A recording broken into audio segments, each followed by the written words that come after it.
Peace be upon you. In Surah 3, we read about the history of Mary and the immaculate conception of Jesus.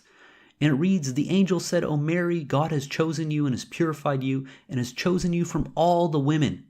O Mary, you shall submit to your Lord and prostrate and bow down with those who bow down." That Mary has selected out of all the women in the human race from the time of Adam to the end of the world, Mary was the one who was selected to bestow this gift that God has given her. And it continues in 3:45, says, "The angel said, O Mary, God gives you good news. A word from him whose name is the Messiah, Jesus, son of Mary. He'll be prominent in this life and in the hereafter, and one of those closest to me. He'll speak to the people from the crib as well as an adult. He'll be one of the righteous."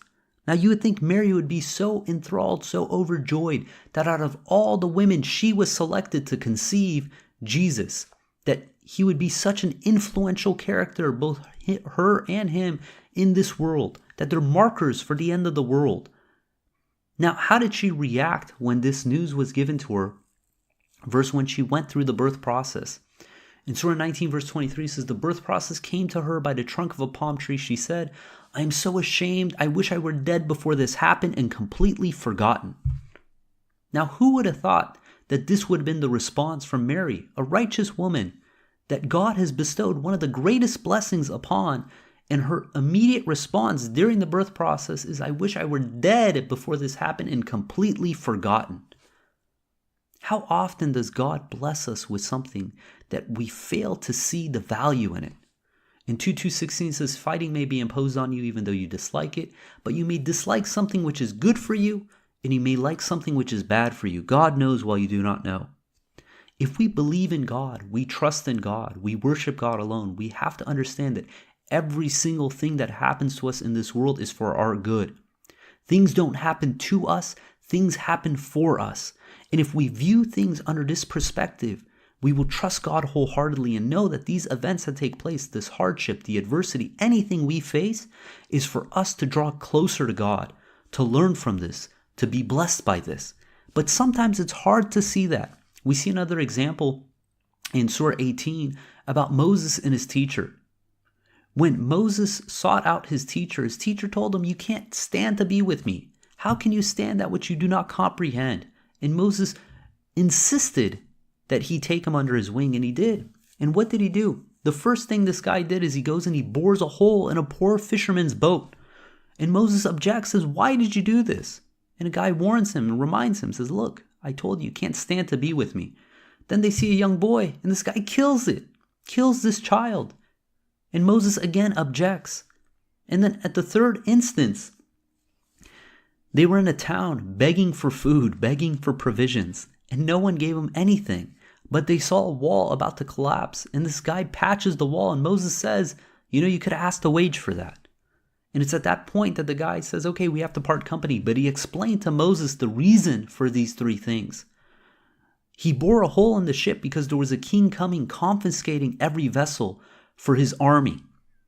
And God, knowing that this was a good believer, wanted to make sure that this boat was not confiscated. So he rendered it temporarily defective. So when the king's men come looking for this boat, they say, "Okay, this one's out of service," and he's able to keep it. Now you put yourself in the perspective of that fisherman. You see someone has borrowed your boat and they put a hole in it. And you're thinking, "My God, why did this happen to me?" And then immediately the army comes trying to confiscate the boat and they pass your boat. And you say, "Thank God this happened for me." Same thing with the parents. They will never know the reason they lost their child. But if they trust in God, they would understand that this didn't happen to them, it happened for them. God was blessing them with a good child, one that was going to be righteous, was going to treat them well. And same thing with the orphans in the wall. Underneath that wall was a treasure that belonged to two orphans.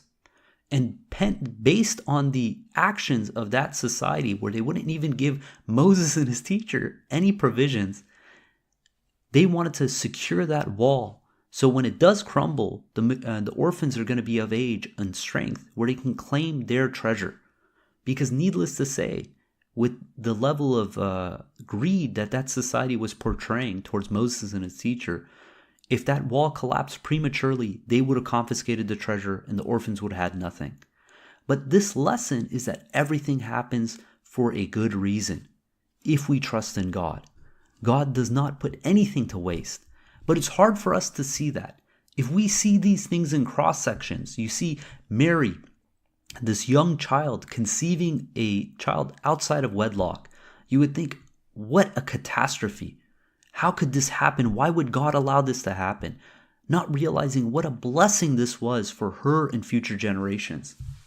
One of the extreme examples of this is Job. Now, we don't have much information in the Quran about Job other than the fact that he went through extreme hardship. But the Bible has an entire book to the story of Job.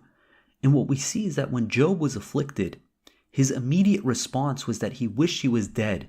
But I want to read this to convey just how detailed he was in the sense of hoping that he just never existed.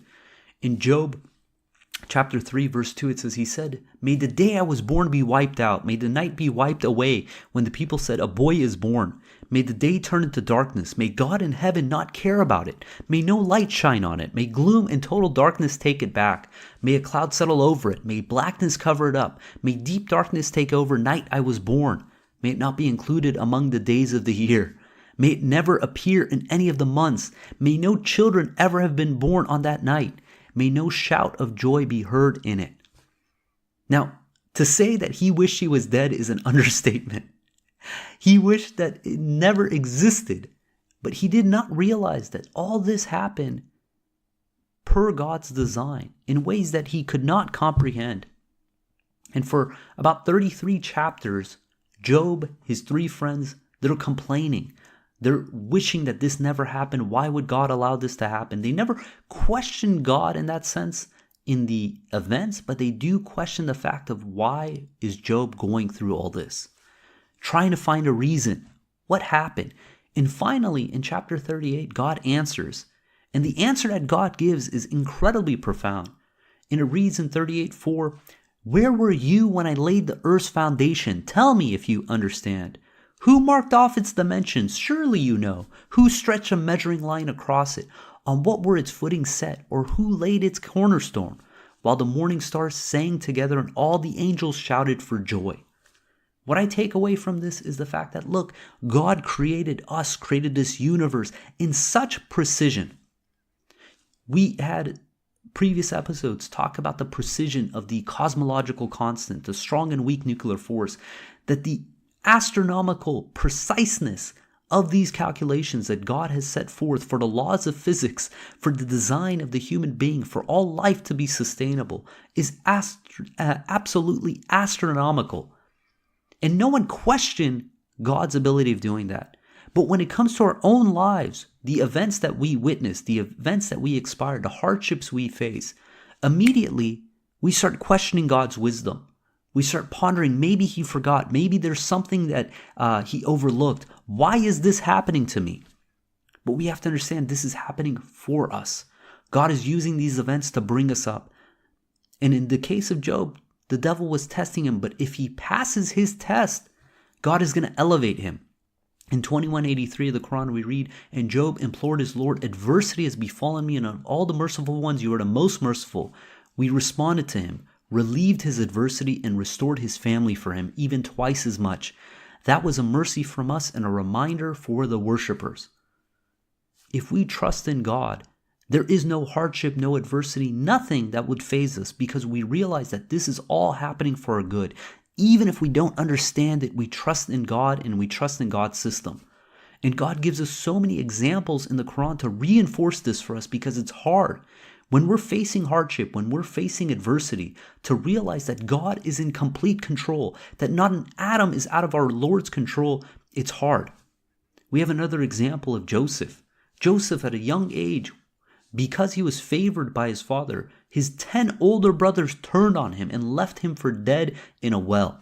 He was sold off to slavery. He was falsely accused and thrown into prison. Now, who would have saw these events transpire and think that this is happening for Joseph's good?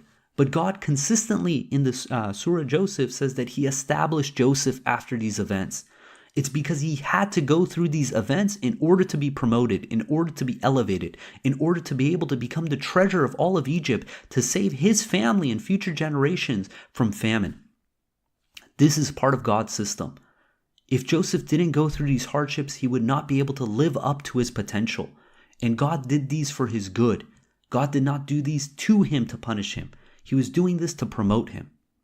And the reality is, even if this is a consequence to our actions, that we step out of God's kingdom and we suffer some retribution because of this, that even then, if we turn to God wholeheartedly, God can turn these events for our good. God, who designed a system that a lump of coal can transform into a diamond, that a sand can turn into a pearl, that a caterpillar can transform into a butterfly, can transform any situation in our lives. God gives us the example of putrid water, water that is undrinkable, it's salty. God created a system to purify that water. In 56:68 it says, have you noted the water you drink? Did you send it down from the clouds, or did we? If we will, we can make it salty. You should be thankful. In 15:22 reads, and cause water to come down from the sky for you to drink. Otherwise, you could not keep it palatable. God created a system. No matter how far off we get, if we turn wholeheartedly to God, if we trust in God, we implore God loudly, God can transform these situations into blessings, can take our bad deeds and transform them into righteous credit. This is the power of God if we trust in God, if we trust in his system. We see that again in the example of Joseph. Joseph slipped. Despite all the blessings God has given him, when he was in prison and he had two prison mates who had a dream, he forgot God momentarily. And we read in 1236 says, two young men were in prison with him. One of them said, I saw in my dream that I was making wine. And the other said, I saw myself carrying a bread on my head with which birds were eating. Inform us of the interpretation of these dreams. We see that you are righteous. And this is Joseph's response in 1241. It says, O my prison mates, one of you will be the wine butler for his Lord, while the other will be crucified, and birds will eat from his head. This settles the matter about which you inquired. He then said to the one to be saved, remember me at your Lord. Thus the devil caused him to forget his Lord, and consequently he remained in prison a few more years. So Joseph slipped. He messed up. But God does not change the situation because of this slip, in the sense that he allows him to grow, to learn from this, to become more righteous from it. And despite the fact that he had to stay in prison a few more years, it was for his own good. Imagine a bird in a shell, and we get impatient and we think we're going to help the bird by cracking that shell open to get him out. What's going to happen to that bird? Needless to say, it's not going to survive. There's a system, there's a time, there's a place by which at the right time, the bird is going to come out of that shell. And it's going to have the strength, the capability of surviving the next stage of its life. If we're premature in that and we try to rush things, we're only going to be doing it to our own detriment. And we have to trust in God. God, who again created this universe, created ourselves in such absolute precision, with such a detail. He controls every aspect of our life, and if we trust in him wholeheartedly, he's going to make any event that takes place for our good. In Surah 32, verse 21, it says, we let them taste the smaller retribution of this world before they incur the greater retribution hereafter, that they may take a hint and reform. God is allowing us in order to slip and to learn from our consequences, so we don't repeat the greater mistake of neglecting this life and it's neglecting the hereafter for temporary gains. In 4:147 it reads, what will God gain from punishing you if you became appreciative and believed? God is appreciative, omniscient. The other thing we learn from the story of Joseph is that there is a season for everything. There's a season that's for winter, there's a season for summer, there's a season for spring. And if we try to rush these events, thinking we know better, we're only going to be disappointed. We're going to get frustrated. We're going to get impatient.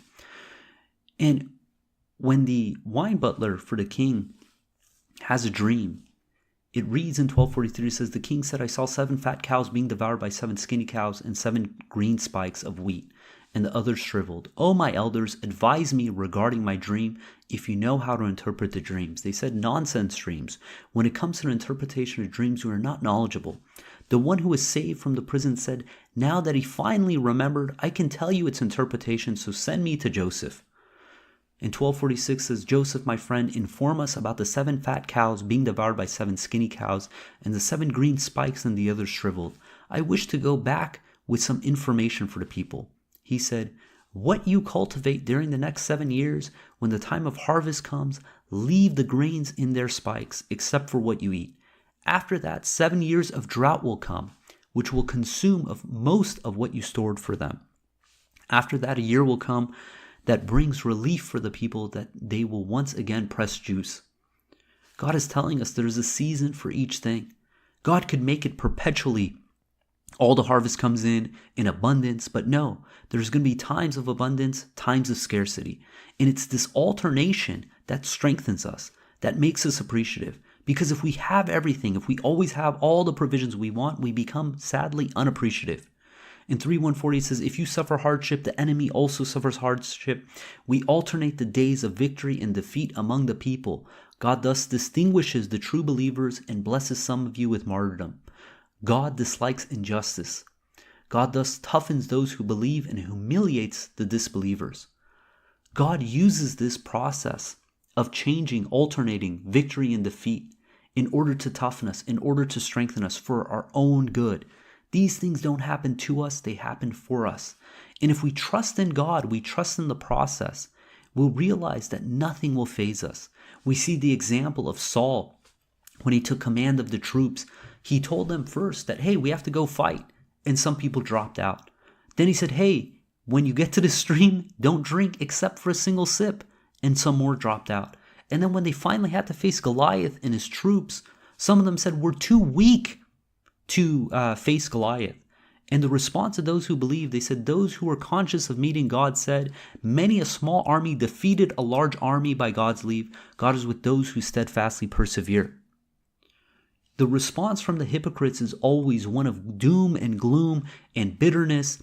And we read in 33:12 says, the hypocrites and those with doubts in their hearts, they said, what God and his messenger promised us was no more than an illusion. And in 22, we read how the true believers respond to adversity and hardship. In 22, it reads, when the true believers saw the parties ready to attack, they said, this is what God and his messenger have promised us, and God and his messenger are truthful. This dangerous situation only strengthened their faith and augmented their submission. At times of hardship and stress, do we become despondent? Do we become hopeless? Do we beat ourselves up and think that God made a mistake, that God forgot, that God isn't there, isn't aware of what's going on? Or do we become strengthened during these events and we draw closer to God and we become more confident of God's promise? The choice is ours.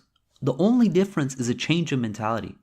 If we can move past, why is this happening to me, to understand that this is happening for me, we can transform any situation. But if we don't, if we continue down that path of thinking that things are happening to us, that God has neglected us, that God is not holding up his promise, then we could fall into the camp of the hypocrites. In 29:2 it says, do the people think that they will be left to say we believe without being put to the test? And then it continues in verse 10. It's talking about these fair weather friends. Is among the people there are those who say we believe in God, but as soon as they suffer any hardship because of God, they equate the people's persecution with God's retribution. But if blessings from your Lord come your way, they say, we were with you. Is God not fully aware of the people's innermost thoughts? God will most certainly distinguish those who believe, and he will most certainly expose the hypocrites. Part of the lesson we have to learn in this life is that God is doing these things for our good. God is doing these things for us to see, do we trust in him? And if we do trust in him, God is going to use these situations to promote us, to make us into better people, to make us have the right priorities. We read in 3:165 about the people who lost their companions because they had to go to battle. And it reads, now that you have suffered a setback, and even though you inflicted twice as much suffering upon your enemy, you said, why did this happen to us? Say, this is a consequence of your own deeds. God is omnipotent. What afflicted you the day the two armies clashed was in accordance with God's will, and to distinguish the believers and to expose those who were told, come fight in the cause of God or contribute. They said, if we know how to fight, we would join you. They were closer to disbelief than they were to belief. They uttered with their mouths what was not in their hearts. God knows what they conceal.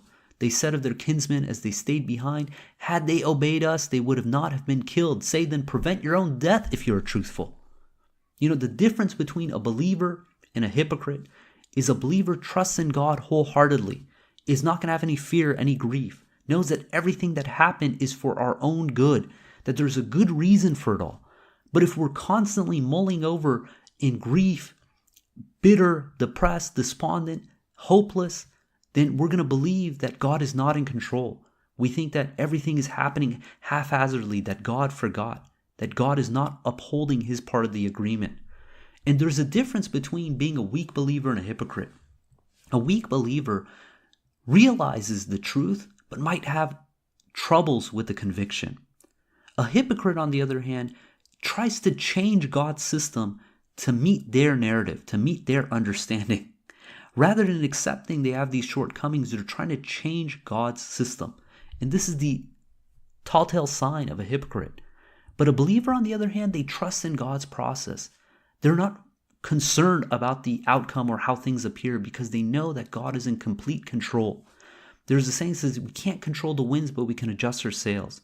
And we can't control the outcome, but we can control our input.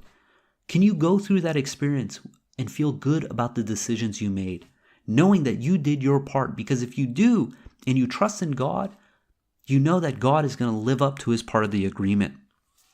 You look at the example of a farmer.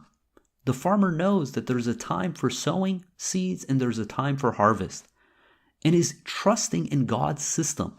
Similarly, we know that if we do good things, that if we work righteousness, that we give to charity, we attempt to be the best people we can, that we trust in God wholeheartedly, that these things ultimately are going to work out for our benefit, both in this life and in the hereafter. And there's a quote about a stonecutter. When nothing seems to help, I go back and look at the stonecutter hammering away at his rock, perhaps 100 times without as much as a crack showing in it. Yet at the 101st blow it will split in two. And I know it was not that blow that did it, but all that had gone before it. You know, what we do every day is more important than what we do every once in a while.